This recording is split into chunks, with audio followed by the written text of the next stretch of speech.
I can't see your screen. Yes, now I can see your screen. Right, okay, good. Hello, everyone, and welcome to the first Squaring the Circle debate of 2021. With a motion, the Applied AG Rankometer is a welcome addition to the global rankings landscape. My name is Mandy Mock, and I'm the founder and CEO of Applied AG. Applied AG is the new kid on the block as an international higher education service provider that specializes in evaluation, branding, and professional networking solutions. For those who don't know what is the Rankometer, in a nutshell, it is a new composite ranking of the world's 5 most influential world university rankings. We recently launched the Rankometer in January. It is a new ranking that is based on one single and transparent benchmark. In recent years, there has been a huge proliferation of university rankings. Students, parents, and employers simply don't know where to look for a reliable comparison of universities. With the Rankometer, we have solved that problem by providing a transparent and reliable measure of university quality. Included in Rankometer are 5 constituent rankings: QS, ARW, THE, the Leiden ranking, and Webometrics. And the university's Rankometer rank is determined by first adding up a university's rank in all the 5 constituent rankings, giving a Rankometer score, and then ordering the universities from the lowest to the highest Rankometer score and ranking them. As you can see, it's simple and transparent. This leads to the following list of the world's top 5 universities: Stanford at number 1, Harvard at number 2, Massachusetts Institute of Technology, MIT, at number 3, Oxford at 4, and Cambridge at number 5.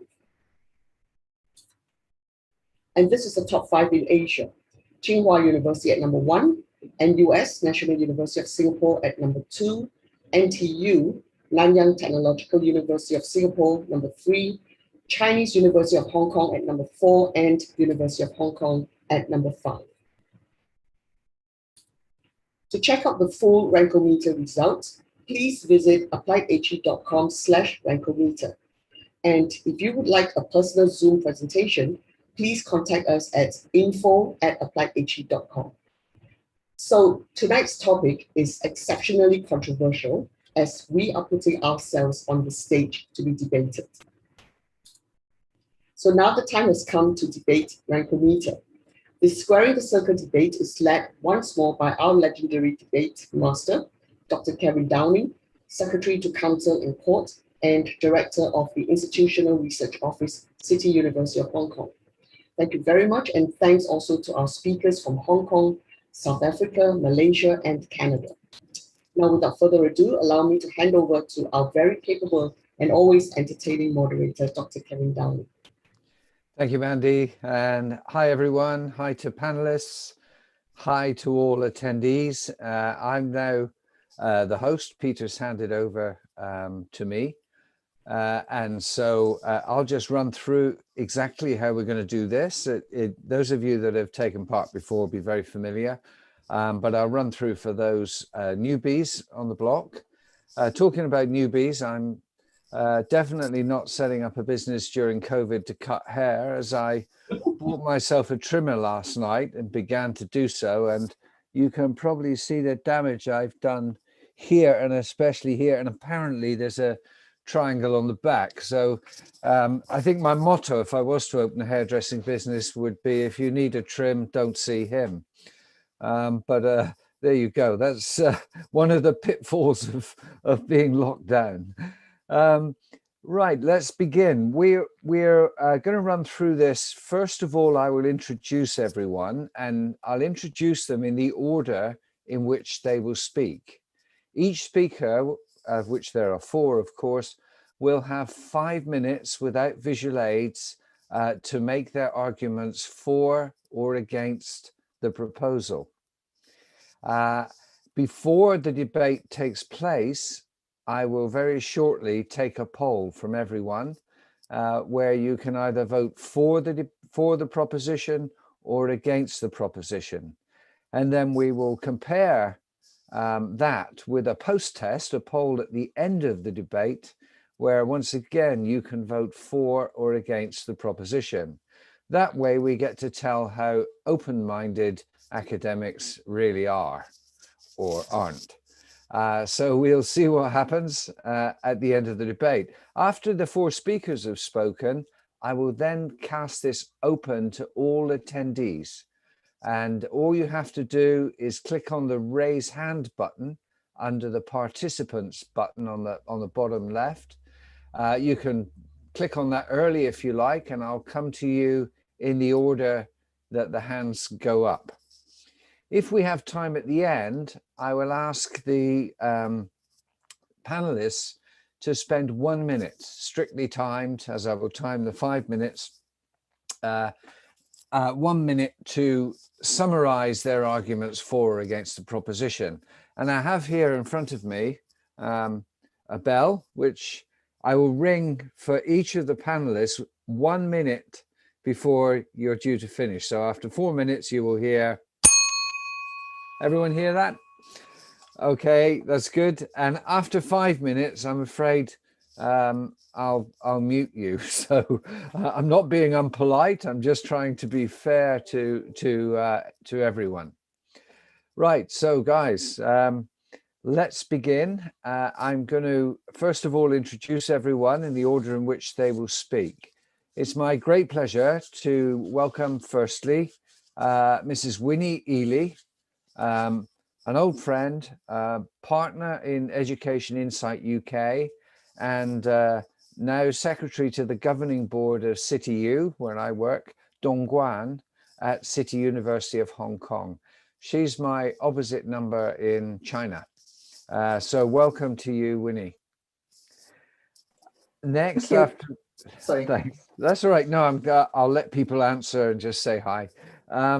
Next is opposing Dr. Aigerim Shilabekova. She's the director of the Center for Teaching Excellence, another old friend from University of Canada West in Canada. And I'm told that Aigerim is called Aya by her colleagues in Canada because for some reason they can't get their tongues around her first name. I find Aigerim quite easy to say personally, but that's welcome, Aigerim. Thank you, Kevin. Actually, very few people can do that gently and sophisticatedly as you do. So I really appreciate that. I'm really pleased to be here. Thank you for hosting, and let's have fun. Good. I have to say, Aigerim, flattery will get you nowhere. It's still 5 minutes when we start the debate. Okay, on to the second proposer. I'm using first and second. Actually, we don't have proposers and seconders. We have two proposers and two opposers. They just, ladies first, they go in a different order. So I'd like to welcome Dr. Nico Joost, speaking for the proposal. Nico is the founding member and director of the African Center for Higher Education Internationalization, and he's based in sunny South Africa. And I'm told, Nico, that that's an elephant park behind you. Yeah, I'm just, my dates worked out that I took the day off and I'm in Addo Elephant Park, yes. Lovely. It looks like one of those background effects you get on Zoom, but it's if we see an elephant wander through, then we'll know for sure you're really there.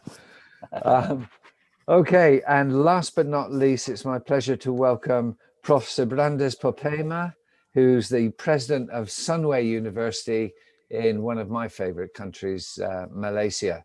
So welcome to you, Sibrandes, and I hope you're going to enjoy taking part in this debate. Absolutely. Thank you, Kevin. Thank you. Right, without further ado, everyone, all attendees now stand by.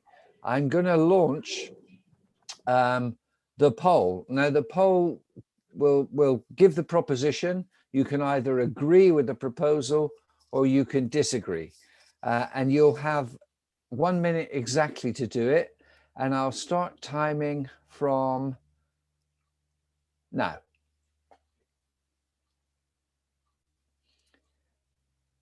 At the moment, it's 50-50. So very tight very tight views here. Agreeing, just getting 60%. Change now, 58% agree, 62% agree now.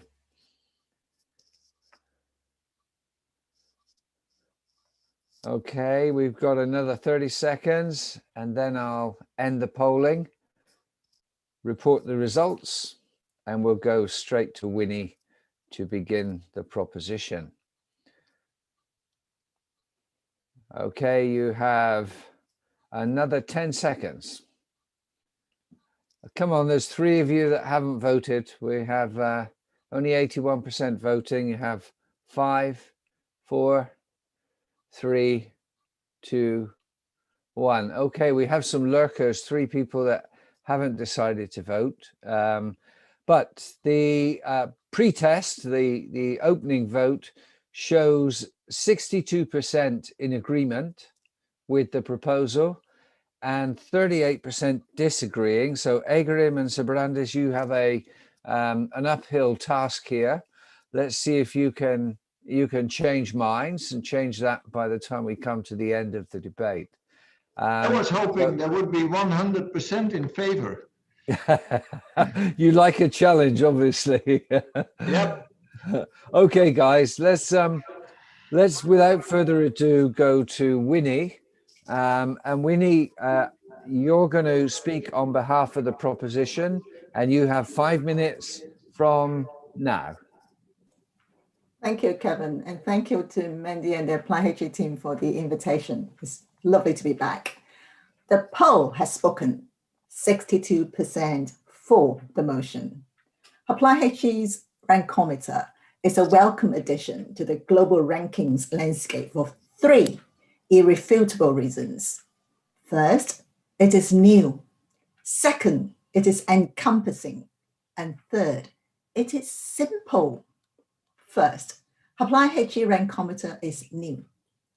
It's in human nature to like anything new. What's not to like? New catches our eyes. New attracts our attention. We all accept that there is a new reality in the global HE sector. Almost 2 decades ago, the 5 dominant global ranking systems turn up in our world, the higher education sector world, one by one. The 5 global rankings are, in their current forms, not going anywhere. Whether you like them or not, whether you accept them or not, whether you trust them or not, global ranking systems are here to stay. It's been 11 long years since the global rankings landscape welcomes an addition. What's not to like about the ApplyHG Rankometer? Let's welcome it and let's congratulate ApplyHG for this new and shiny ranking platform. Second, ApplyHG's Rankometer is encompassing. ApplyHG Rankometer has all 5 dominant global rankings presented to us on a platter, all 5 in one place. And in fact, it has all 5 of them on a page, literally. Just click and see. It is wonderful for cross-referencing, for sense making, and for sense checking. ApplyHG Rankometer's encompassing nature makes life so much easier if your day job involves global university ranking exercises. Finally, ApplyHG Rankometer is simple. University ranking systems all make a claim that they are developed to support parents and students in making an informed decision. The data on many of them, as you will know, and as useful and as robust the data as they may be, are not so easy to view at a glance or to compare at a click. ApplyHG's Rankometer gives clarity to those 5 dominant global rankings and gives perspective with ease. ApplyHG Rankometer's simplicity makes the dominant global ranking so much easier to understand with one single click. So to conclude, it's new, it's encompassing, and it's simple. What's not to like, and to welcome it to the global ranking landscape. And I hope you will continue to vote for this motion. Thank you. Thank you, Winnie. That's a very passionate opening gambit for proposing the motion. And now we're going to go directly to Dr. Egerim Shilabekova, Director of Center for Teaching Excellence at University of Canada West. So Egerim, your 5 minutes starts now. Thank you, Kevin, and thank you, Winnie, for a great start. So at first sight, I definitely welcome the Applied HE Rankometer as an addition to the global university ranking landscape, because I can share this wonderful intellectual platform with my colleagues and such a great audience from different parts of the world. So definitely it's just a powerful reason to meet new people who are professionals and wonderful personalities to interact with and to learn from.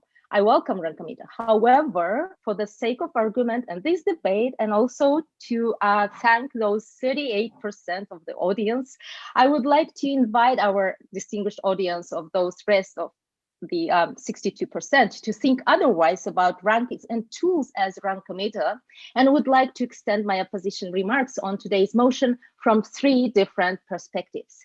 Rankometer in its current view, in its current state, I would like to underline that, is a sort of aggregator or summary or some reflection of the existing 4-5 global ranking systems.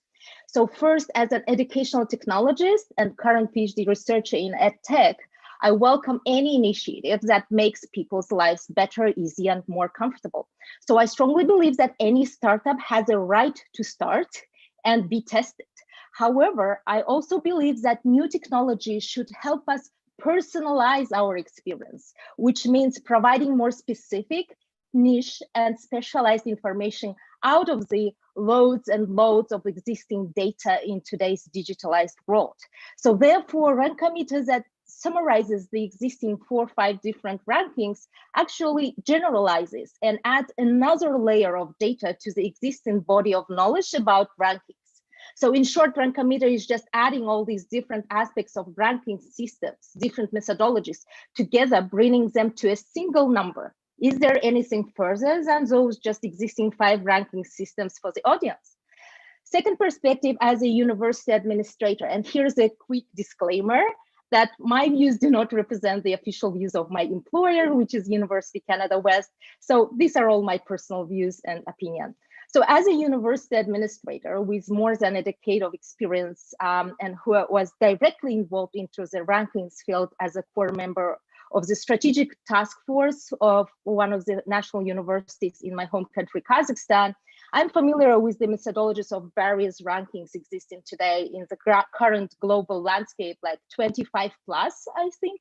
Since Rankometer aims at top 500 universities around the world who are not those universities who are not presented even in one ranking, it is just another discouraging tool for many other universities around the world, isn't it? So I assume that the absolute majority of more than 17,000 universities on our global landscape would not welcome Rankometer. And last perspective, as a mom of 2 teens who will be choosing and applying to universities at some point in a couple of years, I'm very concerned and feel overwhelmed by existing information. So it might look as if Rankometer having one global ranking would be a great solution, but to be honest, it looks as very elitist to limiting my options to only those 500 universities. So I really think that those 2% of the rest of our audience today will revisit their decision and join us opposers. Thank you. Thank you, Egerim. A plea to join Egerim and Sibrandas there. Oh, you're back, Nico. Your video went for a moment, but we can see you again now. So now speaking on behalf of the proposition, I would like to invite Dr. Nico Joost. Nico, you have 5 minutes to speak on behalf of the proposal, beginning now. Thank you very much. I hope that everybody can hear me well. My signal might be going in, so that's why I switched off a bit, but not taking more than my 5 minutes. I want to urge that we think about Rankometer from a different perspective. And we shouldn't compare it with all the other ranking systems, although it does do an aggregation. I do think that it escapes the arguments currently about why rankings are not appropriate. And a lot of the arguments are based on the way data is collected. The focus is only on a certain segment of higher education, that it is one of those areas that are mostly creating negative arguments, is that it is not objective because there are other than data sources used.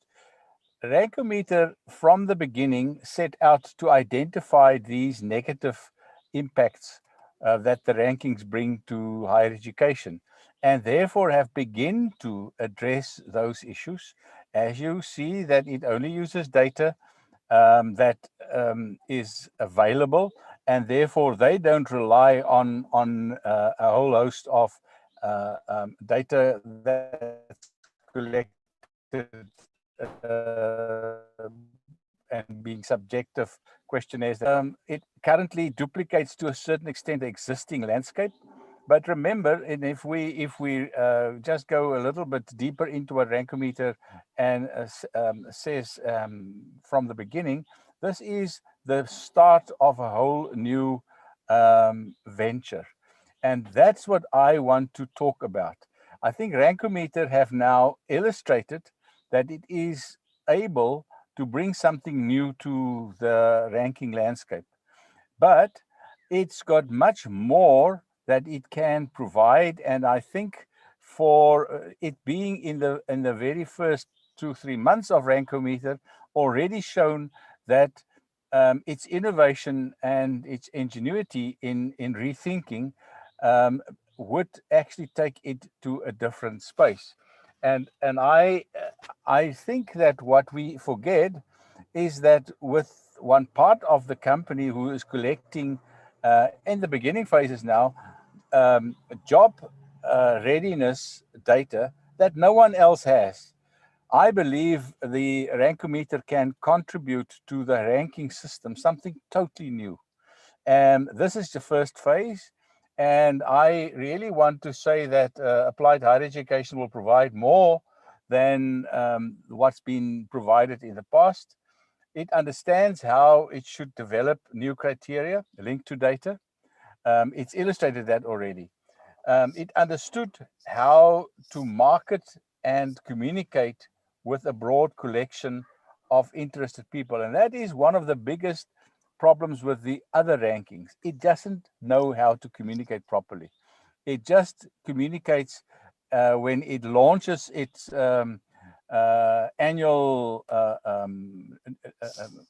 new rankings for the year, and thereafter they allow people to go and analyze. I think that the benefit that Rankometer brings and that applied higher education brings, it does know how to communicate with clients much differently and will do so. So I in conclusion, as I said from the beginning, it is just the beginning of a new venture, and I do think that it not only brings something new, but would also probably reform rankings in the future. Thank you very much. Thank you very much, Nico, for that passionate defense of the Rankometer. I'm now going to move without further ado to our second opposer, Professor Sibrandas Popema. Sibrandas, you have 5 minutes. I'll give you time to unmute yourself. You have, I'm just waiting for you to unmute. That's it. There we are. Great. You have 5 minutes starting from now. Okay, let me try to square this circle then. Apparently, I knew that Nico was going to be in an elephant park because I'm going to use the parable of the blind man and the elephant. So basically, what all the rankings do is that they have a very limited subjective experience of what universities really do. So that basically is what these blind men did when they were looking at that elephant. So they each came to different conclusions. They saw a pillar, a wall, a snake, a fan, a brush. And so basically we have these 5 rankings and each is concluding slightly different things. So you would hope that when you would aggregate these data, that then you would get a complete picture of what was there. You know, that's probably the idea, a better picture. But what happened was that these blind men got in a fight and they did not want to give in to any of the other points of view. Now, I have to admit that theoretically, of course, it is quite possible that when you start discussing that you would get a better point of view. But it did not happen in this parable. So I assume that this also will not happen with Rankometer. And there is good reason to believe that, because basically the true problem is not Rankometer. The true problem is the other rankings.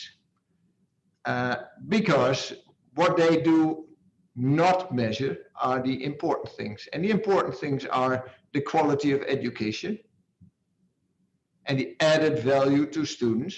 And none of them does, because it's not in the criteria.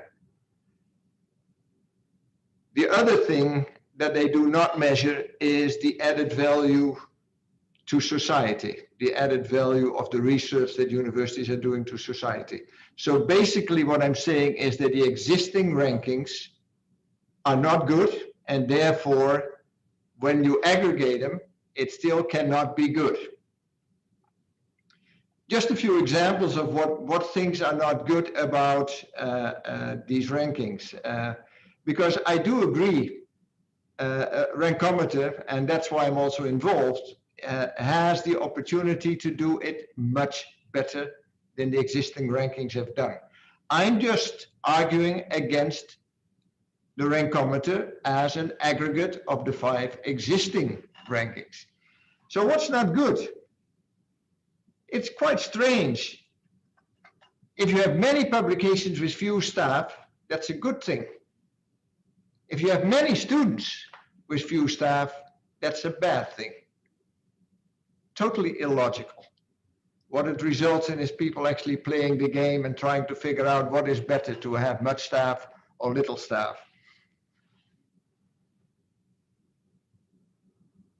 So why is a high percentage of international staff good? It could be a good thing. But assume a university that's so bad that actually it cannot recruit national staff and has to recruit international staff. This is not a theoretical example, actually. Then international staff, having many international staff is not a good thing at all. So there's a whole range. I will not go through all of these criteria, but there's a whole range of criteria in these rankings that are not the right criteria. Does it make sense to compare long established, very rich universities with universities that have just started, or universities that have to do it with very little money from their state? That does not make sense either. So there are a lot of things that need to be done differently in these existing rankings. And since these are of limited value, the Rankometer is also of limited value. There is, I will say, one positive thing, which is that what the Rankometer does is that it cancels out the extremes. So in the existing rankings, there are examples of universities that are very high in one ranking by whatever quirk. And when you go to the 5, you will find that all of a sudden, they are not in the top anymore, and they end up at a much lower place. And the other thing also does happen. This is, I still have 1 minute. No, you had the 1 minute warning 1 minute and 5 seconds ago. So just one summarize. final sentence. I thought that Aigerim's arguments were very strong, and I thought that the points that Winnie made, new, encompassing, simple, are not very strong. So I would say opposers win. Okay, thank you very much, Prof. Pema. I'm now going to, without further ado, start to go to our attendees, our audience. We rely on you guys to make your point succinctly. If I come to you, I'd like you to just say who you are, where you're from, and that's where you're working from, and then make your point. I've got no hands up, but I have had in the chat a very good comment from Rafis. And so, Rafis, I'm just going to open your mic so that you could, it's Rafis Abazov. I'm going to allow you to talk now.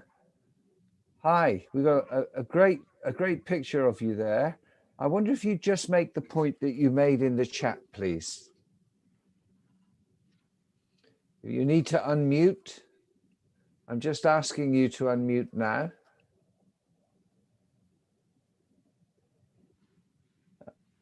Okay, Rafis, I'll come back to you because there may be some technical problems there. I'm going to go to Tanvir, who's also made, that's Tanvir Hussain, who's also made a very good point in the chat. So Tanvir, I'm allowing you to talk. If you can unmute and make your point to the whole group, you'll contribute considerably to the debate. Tanvir. Yes, hi. Hello, Professor Kevin, how are you? I'm fine, thank you. And you? Good to hear from you again. Yeah, I'm Dr. Tanvir Hussain, representing Imam Abdul Rahman bin Faisal University from Saudi Arabia. I'm acting as a chairman for University Ranking Department. I'm closely following Rankometer from the first meeting, along with my dean, Dr. Ahmed Al-Kuwaiti. Actually, I was listening, Mr. Sidbran Pompema, that this Rankometer is not complete in itself because it's not showing any representative from community services. So just a thought came to my mind that these two rankings, impact ranking by Times Higher Education and Green Matrix ranking from University of Indonesia. Why not you also include these two rankings in Rankometer to make okay, thank you, Dr. Tanvir. That's a really good point to make, and I'm sure Peter, who's listening in, will sort of make a note of that. I guess what I would say is there's always an issue with compositing rankings along the lines pointed out by colleagues. I think Sidbran said that the premise, if you like, is faulty, and therefore, if you combine the premise to come to a conclusion, your conclusion is undoubtedly also faulty. The only concern I would have, although I like your suggestion, is that if you add to the faulty premise, then you end up with an even faultier conclusion. I guess my preference, and I've made this clear, in the group, would be just to use the big three rankings. But I think if you watch this space, there will be other rankings coming out that are perhaps much more acceptable. And I'm very keen on us all designing one for private universities who suffer greatly under the current ranking scheme. Thank you, Dr. Tanvir. Really good point. Do you want to come back on me about that before I move on? Move on, sure. Okay, thank you. Rafis, are you able to unmute now? I'm desperately trying for you to have your opportunity to make your point. Okay, well, while you're trying to do that, what I'm going to do is I'll read what Rafis has written. He actually said, the main challenge is as follows. How do we deal with rankings in the era of restrictions on international travel and exchanges? I think that's also an exceptionally important point right now. And you will know that, for example, I think both Times and QS have allowed universities to submit the same international numbers as they did last year, because otherwise there would be significant volatility in their rankings. Now, it looks as if this might continue for some months to come. I'm sorry to say that. It'll be very interesting to see how they handle this next year, because it'll take most of us an awful lot of hard work to get back up to speed in terms of international numbers. So I would make that point. Rahula, I'd like you to make your point, which I think is very, very good. I'm just finding you on the on the list. I'm struggling to find you on the. I got you. Yeah, I'm just allowing you to talk now, Rahula. Would you make the point that you've made in the chat? Thank you. Okay. Good evening, everyone. So I'm from Indonesia. I'm Rahul. So I'm a teacher at Ciputra with a IB Interbaccalaureate curriculum. Okay, I'm teaching as a religion teacher. So I think Rankometer is the most important that should be applied in our university, because we also have a University of Ciputra. That's why Rankometer is needed to ensure the transparency and scientific rigor in Indonesia. I think it's needed.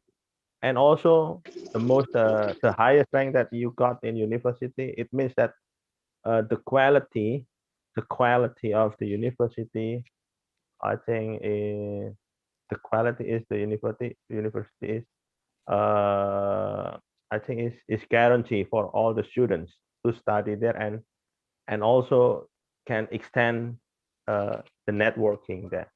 What I mean, after they graduate, they can expand. They have a lot of networking, yeah, because we know that the highest rank that we got, the highest networking that we get. That's all. Thank you. Thank you very much, Rahula. You make a very good point. And I've got a comeback here from Peter, who said Green Metrics and THE's impact ranking weren't included in the first rankometer because they either have less than 1,000 ranked universities or they aren't as, in inverted commas, popular according to Google News coverage. We only included the 5 most popular rankings, but thanks for the suggestions. And Tanvir's just come back and said, thank you for that. Okay, but I think Rankometer is quite challenging for all of us.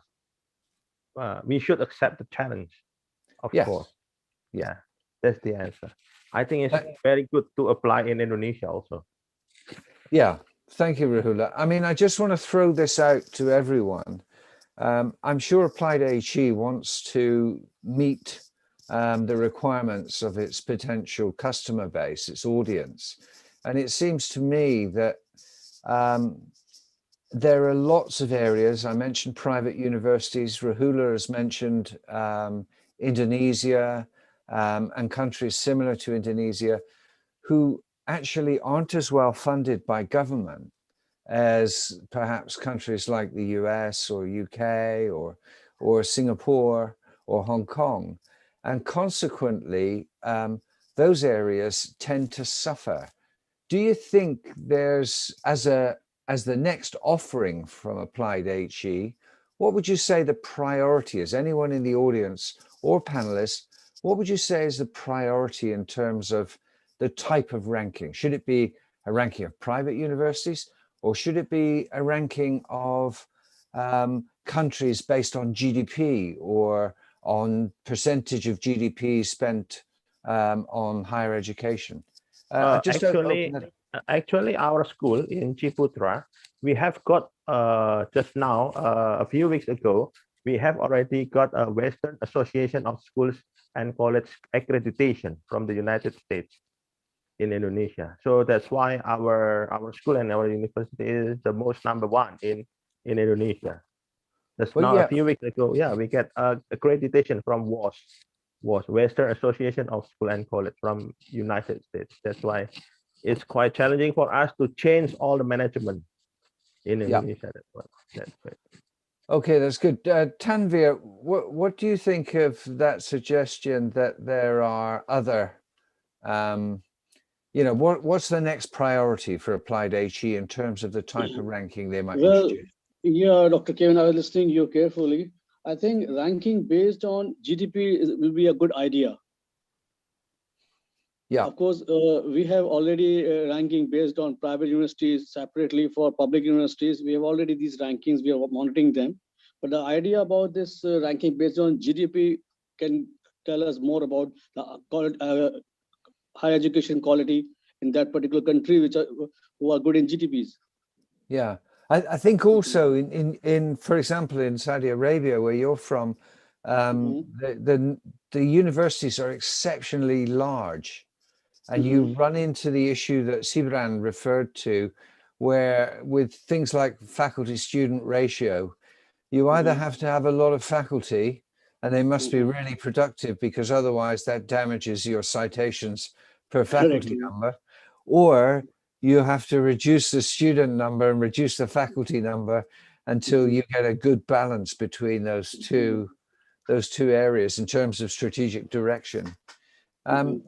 So do you think the kingdom would do well from a GDP-based higher education ranking system?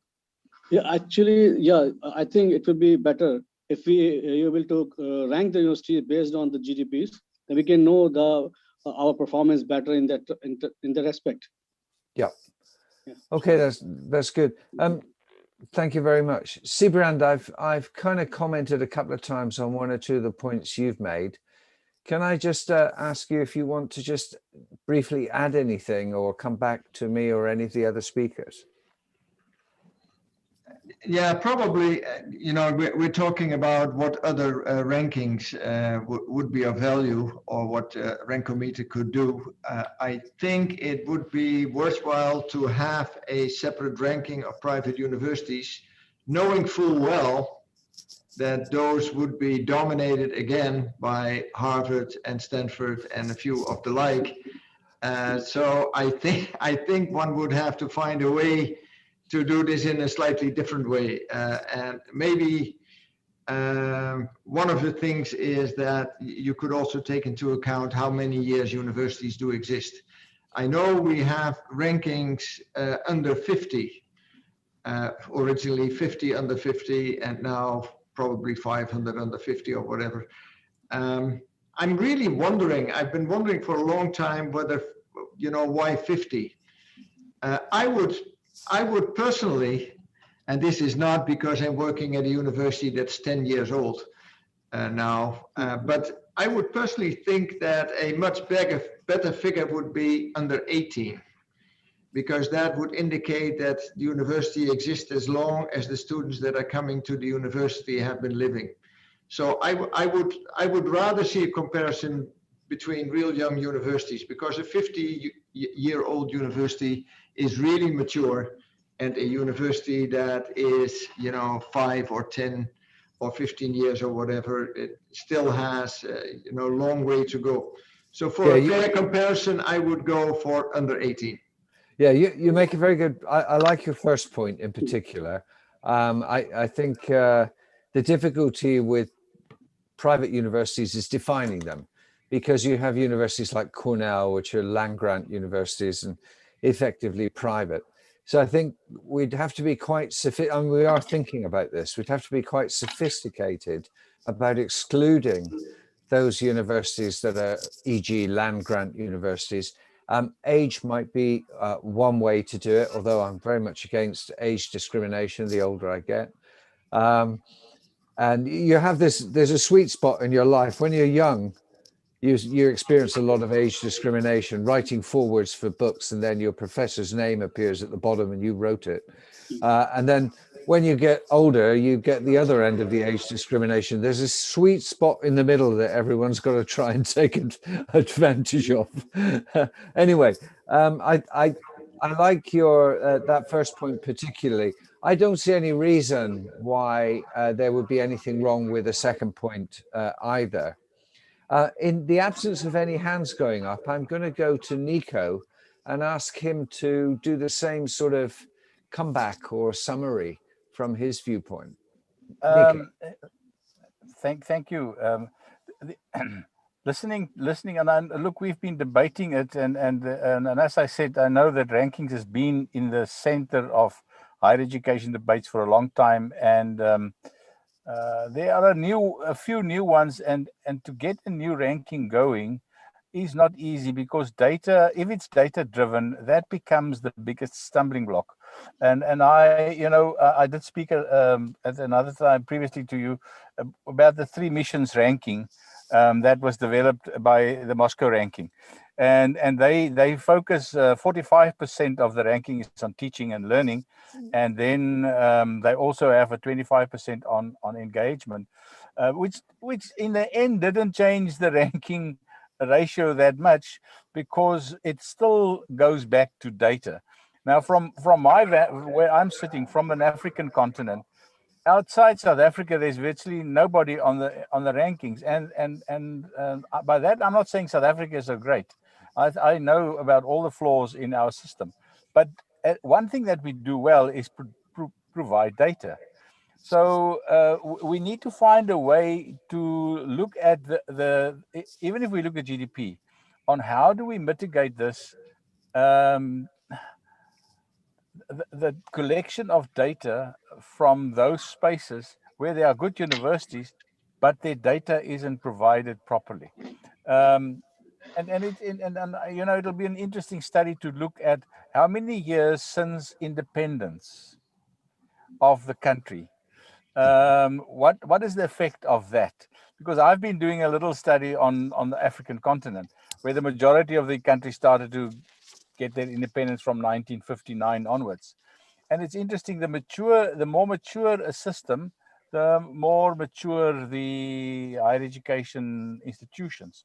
So we need to build all of this in our thinking if we want to come up with something new. I agree that the GDP is one.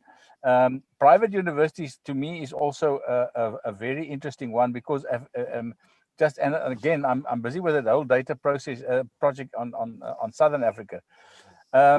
There are more private universities in Southern Africa than public universities. Yeah. And I think they are being done in because we don't give them enough enough exposure to the ranking. So that's just a short. Thanks, I Nico. want to say.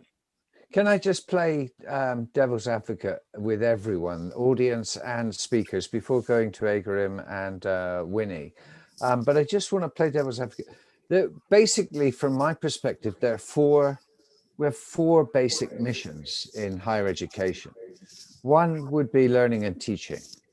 And they all come in different orders depending on how you perceive your university or what your income is and so on. Second would be research. Third would be, and I'm not putting them in any order, knowledge transfer. The commercialization, patents, blah, blah, blah, licensing, so on. And fourth would be community mission, community service.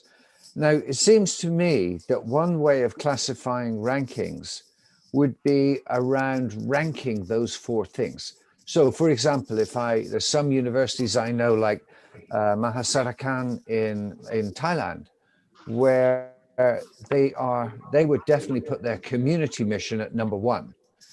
And I've seen stuff there which I thought was absolutely phenomenal, providing kids with the opportunity to set up business using local products, supplying local people, and making a good living and career from that. If you took my university, City University of Hong Kong, it would undoubtedly put research and knowledge transfer just slightly ahead of learning and teaching. Community mission is sort of in that because it contributes to the community by its knowledge transfer, by its action research, and so on and so forth. So I'm just wondering what people think about taking those 4 core pillars of what I think universities do and rank ordering them for different universities, and then basing a ranking on that process. So you'd have probably a range of different rankings based on the order of each of those. So I'm going to go to Aigerim and sort of ask Aigerim to summarize and maybe comment on that. If any audience members want to comment, please put your hand up. Aigerim. Yeah, thank you very much, Kevin. It's really, the discussion gets really engaging. I'm enjoying that. I just wanted to highlight a couple of takeaways from what's been there from participants and from distinguished debaters. So obviously with this pandemic, so many jobs got terminated for some or the other reasons. So job ready skills, employability for the new world emerging or changing probably would be one of the actually also aspects to look at. It doesn't matter how fancy the university is if your graduates cannot find work or cannot create work. If we talk about entrepreneurial universities. So definitely I would, it resonates with me what you've mentioned about different priorities for different universities, right? So for my university, which is teaching and experiential university, connection with the community goes through the, again, commercialization or acceleration of some startups that are for the common good in the society locally so far. However, while there are some disparities and which Sibrand kindly actually analyzed for us and outlined between the, let's say, Harvard level, those elite universities and less advantageous universities in different parts of the world, I think internet and online education actually the tool to democratize education and the how it goes. Of course, there are some buts in terms of technology access, internet access. However, still, I think online learning and online courses, including the technologies that universities are using, the methods of engagement in interacting with learners and students might be probably one of the options to think about. So this is kind of my my contribution to bring it to this online and blended learning environment thing. So far, Rankamita might be, not in the current state, I still oppose that, but it might be a great tool that contextualizes the current situation with the rankings and might help us to find those gaps and filling those missing, parts in the current situation. So we probably could welcome Rankamita, but in a more improved version of it, definitely. So thank you.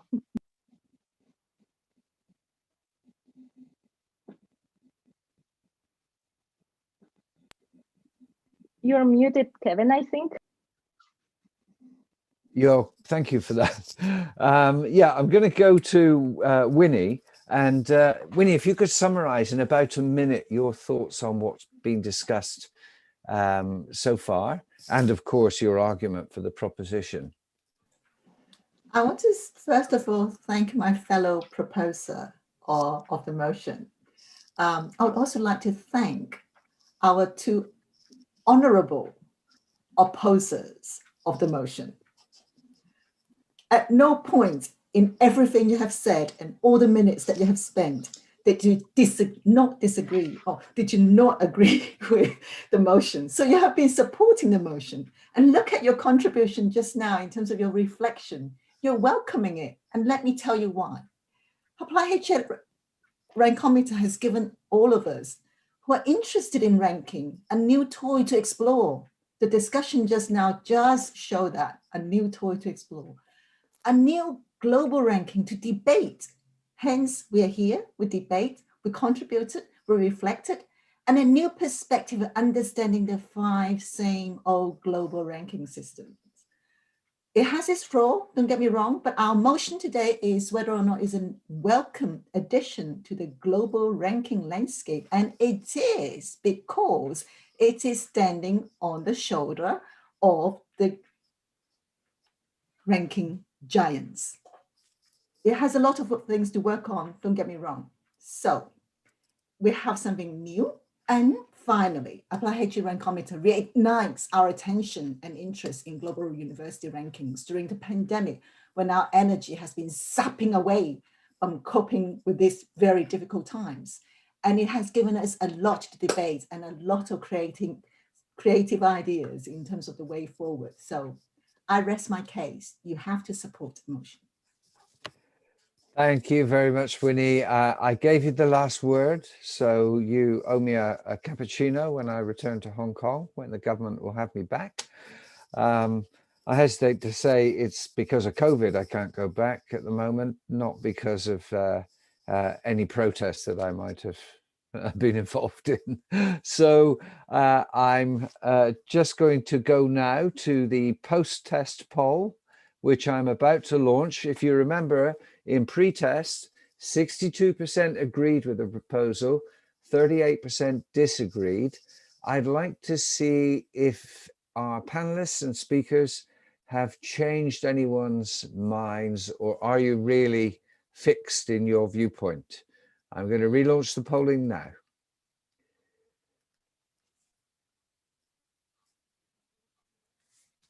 And you have 30 seconds to vote this time. Ooh.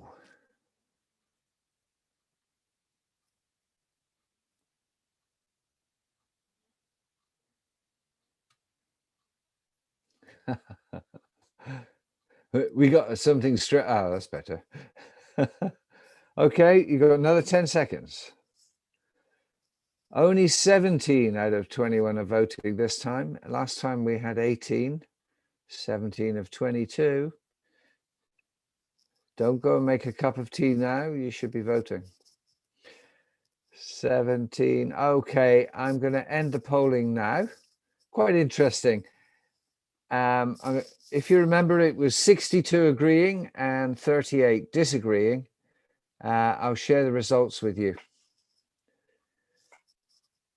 65% now agree and 35% disagree.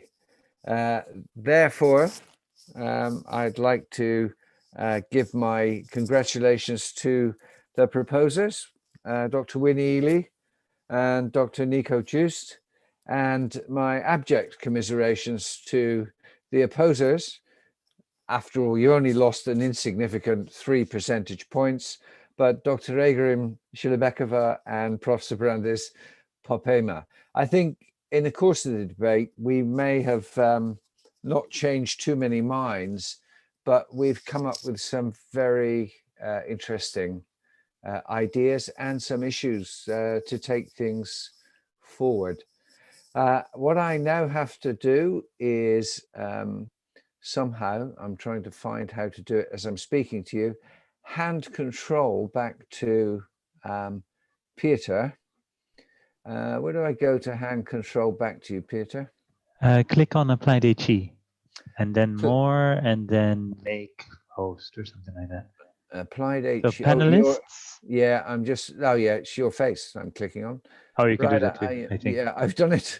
Okay, I'm making you host.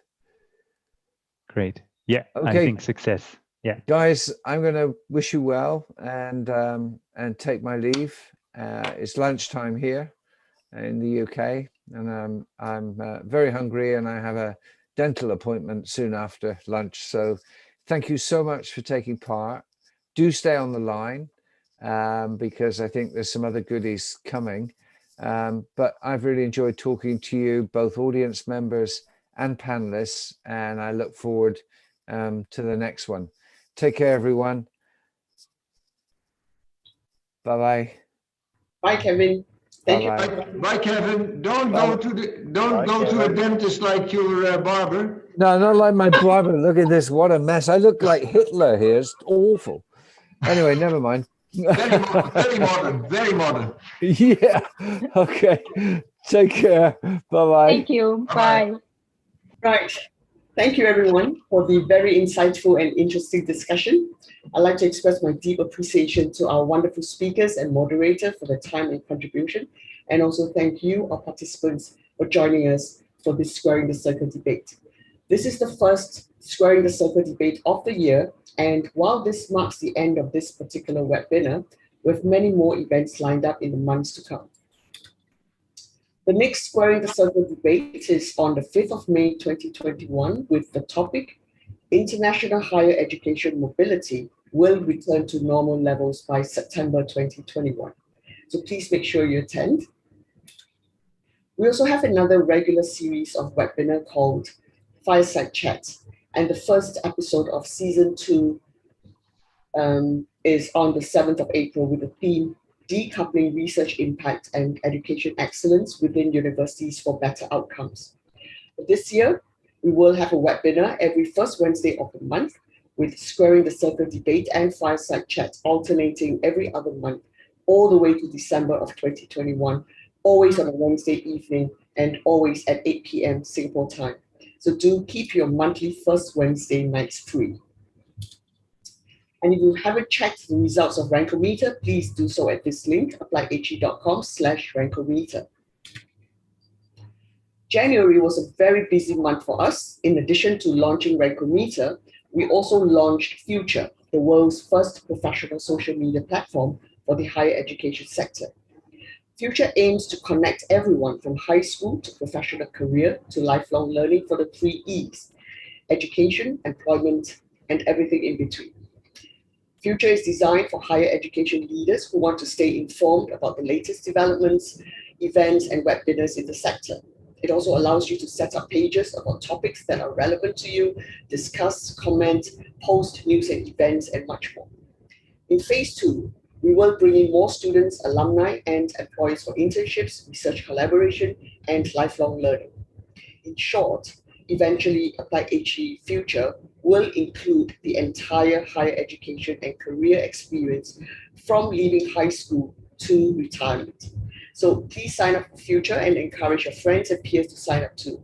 It is the only social media you'll ever need.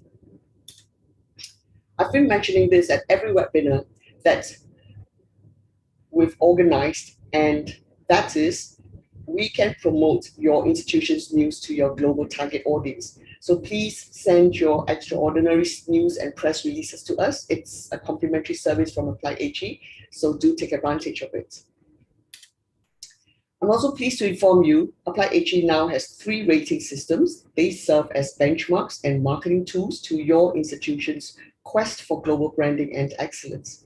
We have the all-round job-ready rating system to evaluate the quality of teaching and learning and employability of your graduates.